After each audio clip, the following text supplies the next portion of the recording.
Assalamualaikum warahmatullahi wabarakatuh. Alhamdulillah, salatu wassalamu ala rasulillah wa ala alihi wa sahbihi ajma'in, amma ba'd. Yang terhormat dosen pengampu Ustadz Ahmad Fauzi MPD, dan yang terhormat teman-teman sekalian yang menonton video ini. Baik, pada pertemuan kali ini kita akan membahas tentang administrasi kurikulum. Perkenalkan, nama saya Muhammad Fadil Rashid dan rekan saya Muhammad Wildan Al-Barki. Baik, penjelasan pertama akan dijelaskan oleh Mas Wildan. Baik, pembahasan pertama yakni kita akan membahas tentang pengertian administrasi kurikulum. Apa sih administrasi kurikulum? Administrasi kurikulum adalah suatu proses pengelolaan yang mencakup perencanaan, pengorganisasian, pelaksanaan, pengawasan, dan evaluasi kurikulum di sekolah. Administrasi kurikulum di sini berperan dalam meningkatkan kualitas implementasi kurikulum. Dengan adanya administrasi kurikulum, mampu menghadirkan pendidikan yang lebih relevan, efektif, dan berorientasi pada pengembangan kompetensi serta karakter peserta didik.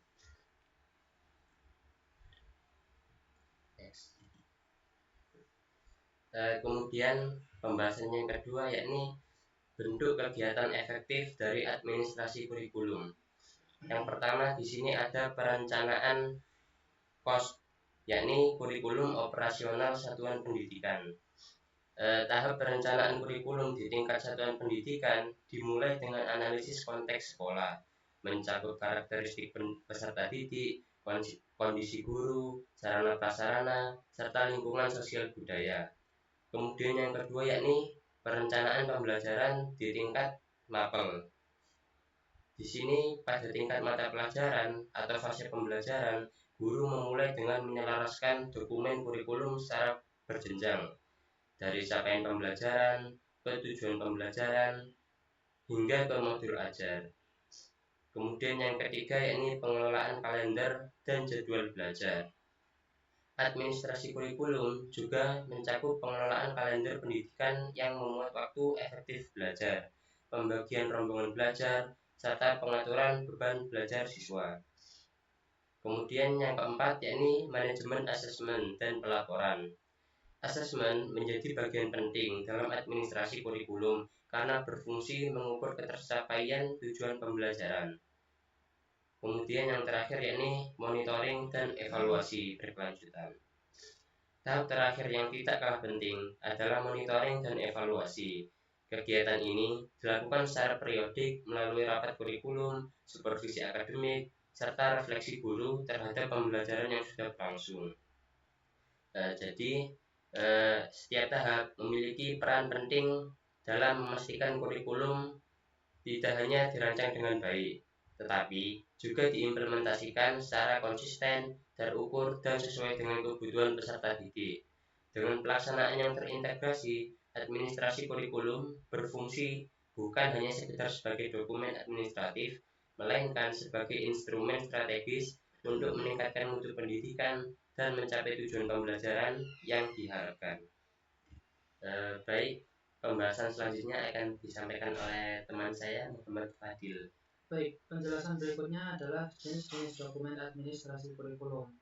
Jenis dokumen administrasi kurikulum memiliki 6 instrumen, yaitu mulai dari KOSP atau kepanjangan dari kurikulum operasional satuan pendidikan, kemudian ada CP, ATP atau ATP, TP atau ATP, kemudian ada modul ajar, kemudian perangkat project P5, kemudian kalender dan struktur kurikulum, kemudian adalah instrumen asesmen dan pelaporan.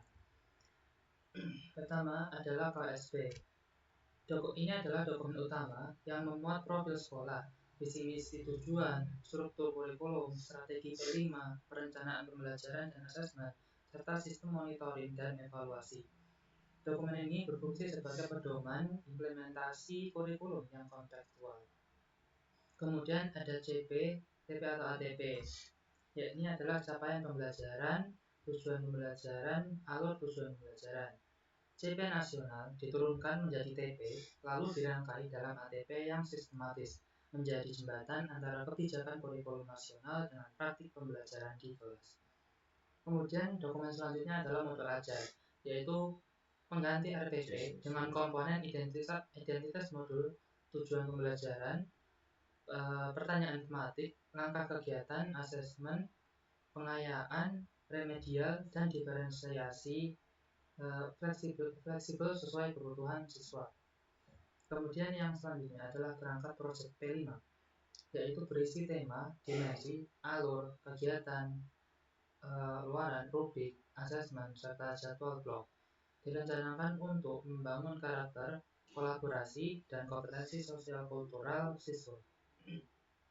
Kemudian yang selanjutnya adalah kalender pendidikan dan struktur kurikulum, yaitu memuat alokasi waktu belajar, pembagian fase atau mata pelajaran atau proyek, serta dasar penyusunan jadwal sekolah.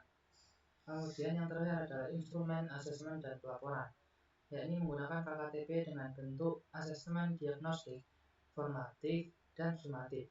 Laporan ini bersifat deskriptif untuk menilai perkembangan siswa secara menyeluruh. Kemudian penjelasan berikutnya adalah bentuk dan format administrasi kurikulum. Format ringkas KOSP terdiri dari komponen inti, yakni profil dan analisis konteks, visi, misi, tujuan, struktur kurikulum, perencanaan pembelajaran dan asesmen, serta mekanisme evaluasi pendampingan guru.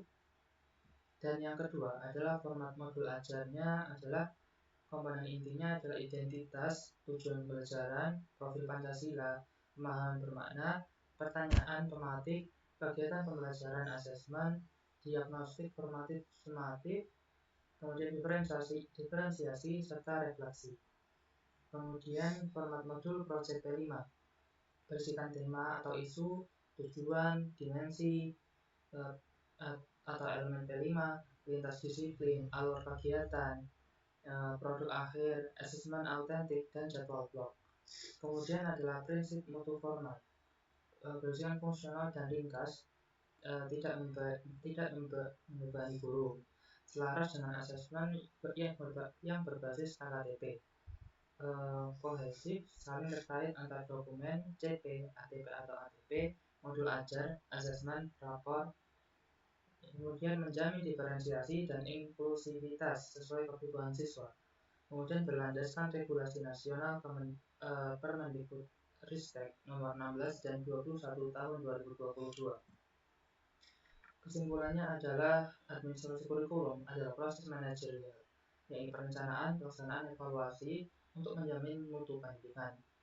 Kegiatan efektifnya terdiri dari penyusunan KOSP, perencanaan pembelajaran, yakni CP, TP atau ATP, modul ajar, pengelolaan kalender atau jadwal, asesmen dan pelaporan, serta monet berkelanjutan. Dokumen pentingnya terdiri dari KOSP, CP, TP atau ATP, modul ajar, perangkat proyek P5, kalender pendidikan, dan instrumen asesmen pelaporan. Kemudian format terbanyak harus fungsional, ringkas, selaras asesmen KKTP, serta inklusif agar sesuai kebutuhan semua peserta didik. Baik, mungkin cukup presentasi dari kami. Apabila ada kesalahan itu murni dari kami, dan apabila ada kelebihan itu datangnya dari Allah Subhanahu wa taala. Billahi taufiq wal hidayah. Wassalamualaikum warahmatullahi wabarakatuh.